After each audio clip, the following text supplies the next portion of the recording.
আপনাকে বলেন আসসালামু আলাইকা, আসসালামু আসসালাম কি বলছে? আসসালামু আলাইক, মানে হে মুহাম্মদ সাল্লাল্লাহু আলাইহি ওয়াসাল্লাম আপনার মৃত্যু হোক। নাউযুবিল্লাহ বলেন। কি হোক? সালামে কি মৃত্যুর কথা আছে না শান্তির কথা? আসসালামু আলাইকুম ওয়া রাহমাতুল্লাহ, আপনার উপর আল্লাহ তাআলা শান্তি এবং রহমত বর্ষুক। সে বলতেছে আসসালামু আলাইক, আপনার উপর মৃত্যু আসুক। আম্মা জান আয়েশা রাদিয়াল্লাহু তাআলা কাছে ছিলেন, সে বলতেছে ওয়া আলাইকুমুস সালাম ওয়া লানাতুল্লাহ, যে তোমার মৃত্যু হোক, তোমার উপর আল্লাহর লানত। আম্মা জান কি বলতেছে? তোমার মৃত্যু হোক, তোমার উপর আল্লাহ লানত, তুমি নবীর বিরুদ্ধে বদদোয়া করো। তখন আল্লাহ রাসূল বলতেছে ধীরে থামো আয়েশা, আমি তো বলেছি। কি বলেছেন? ওয়া আলাইকুম। কি বলছেন? সবাই বলেন কি বলছেন? আওয়াজ ওয়া আলাইকুম, মানে তুমি যে দোয়া করছো ওইটার অনুরূপ, তুমি যে দোয়া করছো ওইটার কি অনুরূপ তোমারও হোক। নবীর দোয়া কবুল হবে না, ইহুদির দোয়া কবুল হবে। এই জন্য গালি দিলেও গালি দেওয়া যাবে না। দেখেন আল্লাহ রাসূল সাল্লাল্লাহু আলাইহি ওয়াসাল্লামের উপর কত অত্যাচার না মক্কার কাফেররা করছে, কিন্তু আল্লাহ রাসূল উহুদের ময়দানে দামদাম শহীদ হয়েছে, ঠিক না বেটি? নামাজ পড়তেছে উটির নারী গনি চাপাই দিয়েছে, জ্বলন্ত আঙ্গারের উপরে সাহাবায়ে কেরামদেরকে শোয়ে দিয়েছে আর বলছে ইমান ছাড়ো নাইলে মর।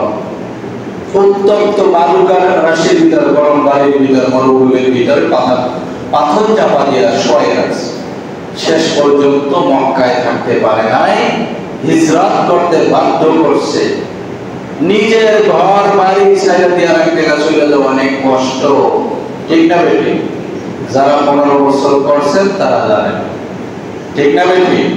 তাইলে নবী এত কষ্ট সহ্য করার পরেও মক্কা যখন আসছে, আল্লাহ রাসূলের ঘোষণা আল্লাহ তাআলা আলাইহি ওয়া আতুনি মুসলিমিন, তোমরা আমার বিরুদ্ধে যুদ্ধ করো, আমি যুদ্ধ করার জন্য আসি। জিজ্ঞেস করতেছে আবু সুফিয়ান, হে মুহাম্মদ সাল্লাল্লাহু আলাইহি ওয়াসাল্লাম, তুমি কি তোমার নিজের বংশকে ধ্বংস করে দিবা? বলতেছে যে আবু সুফিয়ানের গিরিয়ে থাকবে সে নিরাপদ, কাবায় যে আশ্রয় নেবে সেও নিরাপদ, নিজের ঘরে যে আশ্রয় নেবে সেও কি নিরাপদ। শর্ত হলো অস্ত্র নিয়ে যুদ্ধ না করে। ক্ষমা করে দিলেন। এক বৃদ্ধ মহিলা কাবার চত্বরে এসে বলতেছে ইয়া মুহাম্মদ সাল্লাল্লাহু আলাইহি ওয়াসাল্লাম, তোমার সাথে আমার স্পেশাল কথা আছে। মক্কা মদিনার পিছিয়ে হাজার সৈন্য 10,000 উপরে সাথে মহিলা এসে বলছে একটু কথা আছে। বলতেছে ঠিক আছে আপনি দাঁড়ান, আসতেছে। নবী যাইয়া তার কথা শুনলেন, তার আবদার পূর্ণ করলেন। আর আমাদের যদি সাধারণ একজন মেম্বারও হয়, যদি বলা হয় মেম্বার সাহেব অনেক তো কষ্ট করে ভোট টোট দিয়ে আপনারা হয়েছে, একটু কথা আছে, একটু রিলিফের জন্য দাঁড়ান গেছে না, এমন ধমক দিবে যে সরেনা জায়গাটা আমার সময় নেই, কি করবেন তাড়াতাড়ি কর, আসে না। এটা তো ইসলামের আদর্শ না ভাই। আপনি এলেন খাদেম, বন্টন করে, আর কিছু না। খাদেম সে বন্টন করবে, সুষম বন্টন না অসম বন্টন? সুষম বন্টন করবে। সময় তো হাজির 11 জানুয়ারি 630 খ্রিস্টাব্দে আল্লাহ রাসূল মক্কা বিজয় করলেন বিনা রক্তপাতে। সেখানে কোনো জুলুম, অত্যাচার, নির্যাতন আল্লাহ রাসূল করেন নাই। কাউকে মত সৃষ্টি করতেও কি দেন না। এটা ইসলামের শিক্ষা। সম্মানিত হাজিরিন, দেখেন সিদ্দিক আকবর কত বড় বিনয়ী মানুষ ছিলেন। হেরা গুহার সাথী বলতেছে ইয়া রাসূলুল্লাহ, কাফেরদের পা দেখা যায়। আল্লাহ রাসূল বলতেছে ভয় পেও না, আমাদের সাথে কে আছে? আল্লাহ তাআলা আছে, ভয় পেও। আবু বকর রাদিয়াল্লাহু তাআলা ধনী মানুষ ছিলেন, ব্যবসায়ী ছিলেন, সব দান করে তিনি এমন অসহায় হয়েছেন, সালার চট পরিধান করছে, সেটা পড়তে পড়তে ছিঁড়ে গেছে, সেটা তালি দেওয়ার জন্য পথের দিকে ছেঁড়া আর একটা চামড়া বা চট পাইছে, সেটা খেজুর গাছটা দিয়ে সেলাই করছে। এই সম্মানে ফেরেশতারাও তাকে সালাম করছে। সুবহানাল্লাহ বলেন। কত বড় বিনয়ী মানুষ। আল্লাহ রাসূল বলছেন, আল্লাহ রাসূল সাল্লাল্লাহু আলাইহি ওয়াসাল্লাম বলছেন যে আমি যদি আল্লাহ তাআলা ছাড়া অন্য কাউকে বন্ধু রূপে গ্রহণ করতাম, তাহলে দুনিয়ায় আমি আবু বকর রাদিয়াল্লাহু আনহুকে বন্ধু হিসেবে গ্রহণ করতাম। আবু বকর আমার ভাই। আবু বকর কি? তাহলে আল্লাহ রাসূলের এত কাছের বন্ধু, এত কাছের প্রিয় মানুষ, তিনি কত বিনয়ী ছিলেন। ঘাস হাতে নিয়ে বলতেন, আমি যদি মানুষ না হয়ে ঘাস খেতাম। হিসাব নিকাশের কোনো চিন্তা ছিল না, জান্নাত জাহান্নামের প্রশ্ন ছিল না। আর আমরা নামাজ তো ঠিক মতন করি না, ফজরের জামাতে থাকে 5 জন 7 জন, আবার আমরা আশা রাখি জান্নাতুল ফিরদাউস। আছে না নাই? জান্নাতুল ফিরদাউস কি এত সোজা? নামাজ 5 ওয়াক্ত পড়তে হবে কিনা বলেন? কারা কারা ফজরের নামাজ পড়তে জামাতের সাথে রাজি আছেন? ইনশাআল্লাহ। আল্লাহু আকবার। কবুল করুন বলে আমি। ভাইরা আমার, ওমর রাদিয়াল্লাহু তাআলা কেমন বিনয়ী মানুষ ছিলেন দেখেন।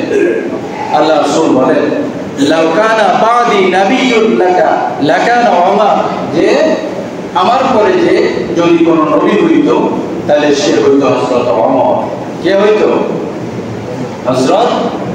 উনি আফসোস করে বলতেন, হায় আমি যদি খড়কুটো হইতাম কতই না ভালো হইতো।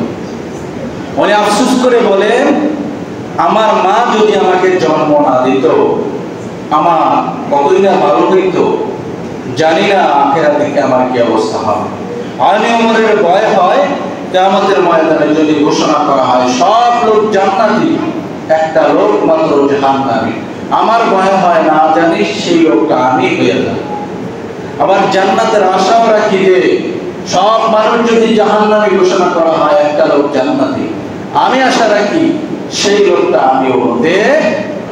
তাহলে আমল কত দূর আর আমাদের আমলের অবস্থা কি? দলিল হলো শামাইলে তিরমিজি 332, বুখারী 6927, মুসলিম 273, মুসান্নাফে ইবনে আবি শায়বা 35573। ভাইরা আমার, দেখেন তারাও ছিলেন শাসক। রাতের বেলা বের হয়েছেন ওমর রাদিয়াল্লাহু তাআলা, প্রজাদের খবর নিতেন ছদ্মবেশে। দেখে মরুভূমির ভিতরে তাঁবু টানানো, কান্নার আওয়াজ। বলে, বাবা কি হয়েছে আপনার? কয়, আমার স্ত্রী গর্ভবতী, এসেছিলাম ওমর রাদিয়াল্লাহু তাআলার সাথে সাক্ষাৎ করতে, কিন্তু এখানে প্রসব বেদনা হয়।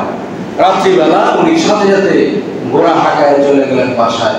তার বিবি অন্যায় কুলসুমকে বললেন, তাড়াতাড়ি রেডি হও। 2 বস্তা খাবার, কিশমিশ, আটা সবকিছু নিয়ে রওনা করছে। নিজে খাবার পাঠাইলেন, বিবি সাথে ঘরে পাঠাই দিলেন। কিছুক্ষণ ওই যুবকের সাথে খানা পাঠাইতেছে আর কথা বলতেছে। উনি তো চেনে না যে অর্ধেক দুনিয়ার বাদশাহ আমিরুল মুমিনিন ওমর রাদিয়াল্লাহু তাআলা। এক পর্যায়ে আলী রাদিয়াল্লাহু তাআলার কন্যা ফাতেমা রাদিয়াল্লাহু তাআলার কন্যা উম্মে কুলসুম ওমর রাদিয়াল্লাহু তাআলার বিবি ছিলেন। বের হয়ে বলতেছেন, আমিরুল মুমিনিন, আপনার বন্ধুর পুত্র সন্তান হয়েছে। কথাটা শুইনা ওই সাধারণ আরব বেদুই ভয়ে থরথর করে কাঁপতেছে। এই ছিল সাহাবাদের চরিত্র। ওমর রাদিয়াল্লাহু তাআলা বলছে, ভয় পাবেন না ভাই, আপনার যদি কোনো প্রয়োজন হয়, আমি নগণ্য একজন গোলাম, আমার নাম ওমর ইবনুল খাত্তাব, আমার সাধারণ মানুষ আমিরুল মুমিনিন বলে। কত বিনয়ী! আর আমরা কত 3, 4, 5 স্তরের নিরাপত্তার ভিতরে আমাদের প্রশাসনের লোকেরা চলে, ঠিক না বেটি? তাইলে ইসলামী ব্যবস্থায় নারীর অধিকার আছে, সম্মানের অধিকার আছে, একজন হিন্দুর অধিকার আছে, খ্রিস্টানের অধিকার আছে, একজন ছোট বাচ্চারও যেমন অধিকার আছে, একজন বৃদ্ধর অধিকার আছে না নাই?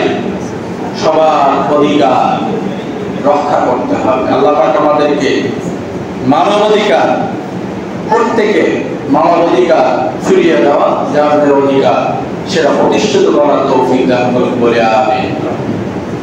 আসসালামু আলাইকুম ওয়া রাহমাতুল্লাহি ওয়া বারাকাতুহু। আপনাদের মাথায় করেন।